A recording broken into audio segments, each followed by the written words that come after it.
یہ سب سے بہترین ہے، قرآن نے بھی کہا، سنت نے بھی کہا، رسول پاک صلی اللہ علیہ وسلم نے کہا، جب ابو بکر عمر عثمان سے بہتر موجود ہے بہتر، ان کو امامت کا کیا نوبت؟ دیکھیں ایک شخص جو ابو بکر سے زیادہ عالم ہے، زیادہ افقہ ہے، زیادہ اورا ہے، زیادہ اتقا ہے، اللہ کے نزدیک وہ زیادہ پیارا ہے، زیادہ اس کے عمل صالح بہتر ہے ابو بکر عمر سے، وہ کیوں ابو بکر عمر کی اتباع کریں؟ ابو بکر عمر ان کی اتباع کریں، ان کی غلامی کریں، ان کی بطلان خلافت یہ ہے۔ اب آپ کہتے ہیں نا کہ امیر المومنین علیہ السلام نے ابو بکر سے بیعت کی ہے، یہ صحیح سند کے ساتھ ہمیں ثابت کرو، ان کے پیچھے نماز پڑھی، صحیح سند کے ساتھ ثابت کرو، ہم اس کا جواب دیں گے۔ یہ شیعوں کے، آپ کے پاس شیعوں پر اس طرح کی کوئی حجت نہیں ہے کہ شیعہ حضرات جو ہیں وہ ان کے، ہاں اب امیر المؤمنین علیہ السلام نے ابو بکر عمر سے بیعت کی ہے، یا ابو بکر عمر کے پیچھے انہوں نے نماز پڑھی، یہ آپ کی جھوٹی باتیں ہیں۔ اچھا، اب آتے ہیں تفسیر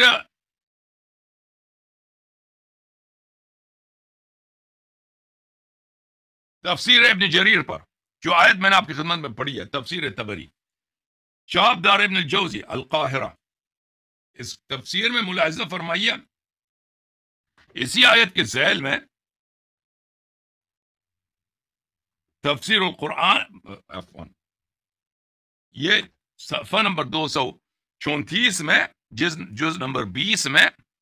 وقال بأنفسهم لولا إذ سمعتموه ظن المؤمنون والمؤمنات بأنفسهم خيرا وقال بأنفسهم لأن أهل الإسلام كلهم بمنزلة نفس واحدة لأنهم أهل ملة واحدة،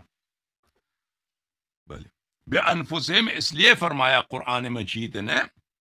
کہ یہ ایک ہی منزلت پر ہیں۔ لولا اذ سمعتموه ظن المؤمنون والمؤمنات بانفسهم خیرا، کیوں بانفسهم بولا؟ کیونکہ یہ ایک ہی منزلت پر ہیں، یہ ایک دوسرے کے منزلت پر ہیں۔ آپ نے سنا کہ فلانی نے چوری کیا ہے، ٹھیک ہے نا، آپ اپنے لیے گمان خیر رکھیں، کیا مطلب؟ یعنی اس کے لیے گمان بد نہ رکھیں، کیونکہ اگر اس کے لیے گمان بد رکھا تو آپ نے اپنے لیے بری گمان رکھی ہے، گمان بد رکھا ہے، تو آپ کیونکہ اس کے منزلت پر ہیں، آپ اسی جیسے ہیں، تو یہ قرآن مجید میں یہ قرآنی اصطلاح ہے، عربی اصطلاح ہے کہ انفس کا جب کہا جاتا ہے تو ان کی مماثلت کی بات ہوتی ہے، مساوات کی بات ہوتی ہے، ایک دوسرے کے منزلت پہ ہونے کی بات ہوتی ہے۔ تو استدلال مختصر، انفسنا و انفسهم، جب قرآن مجید نے فرمایا کہ امیر المؤمنین علیہ الصلوۃ والسلام بمنزلہ نفس رسول صلی اللہ علیہ وآلہ وسلم ہے،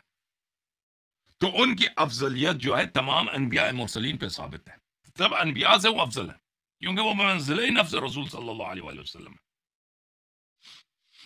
ٹھیک ہے نا۔ تو اسی بات کو میں نے کچھ رات پہلے کافی تفصیل سے بات بیان کیا تھا۔ اب میرا افسوس ہے کہ یہ بندہ جو ہے بدتمیزی پہ اتر آیا تھا، یہ اصل میں دلیل سے ڈر گیا تھا، اور مجھے بات اسی لیے نہیں کرنے دے رہا تھا تاکہ میں دلیل پیش نہ کر سکوں۔